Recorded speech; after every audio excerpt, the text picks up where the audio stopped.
Hello students, let's look at the question. Which one of the following relationship when graphed does not give a straight line for helium gas?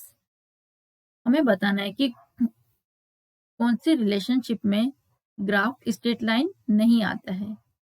For helium gas के लिए जब हम graph लेंगे kinetic energy versus temperature, P versus volume and V versus 1/T, तो हमें straight line graph नहीं मिलता है।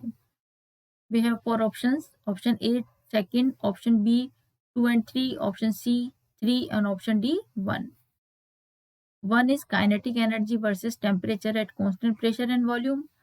Second is pressure versus volume at constant temperature for constant mass. And third is volume versus 1/T at constant pressure for constant mass. हमें बताना है कि किसके बीच में ग्राफ स्ट्रेट लाइन नहीं आता है। तो देखिए first, this is kinetic energy and T. Kinetic energy is the half kinetic energy is the formula of kinetic energy. This is T by 2 nRT at constant pressure and volume. तो अगर हम kinetic energy, it means kinetic energy is directly proportional to temperature. अगर हम kinetic energy और pressure के बीच में temperature की इसमें ग्राफ ड्रॉ करेंगे, it gives straight line, it gives straight line because it is directly proportional to each other. Now in second part, this is P versus V. This is Boyle's law, inversely proportional to volume. It means PV equals to constant. PV क्या हो, constant होता है at constant temperature and mass.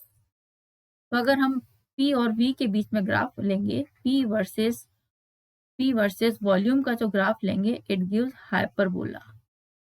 ये हमारा आ जाएगा hyperbola. ठीक है। Now in third part, V versus 1/T, we know that V equals to Charles law, V equals to KT at constant pressure and mass. तो अगर हम ग्राफ V वर्सेस 1/T के बीच में ग्राफ ड्रॉ करेंगे, it is again hyperbola.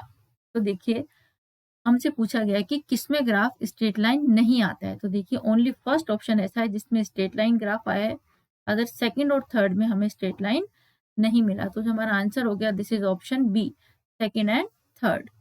तो here option B is the correct answer. Thank you.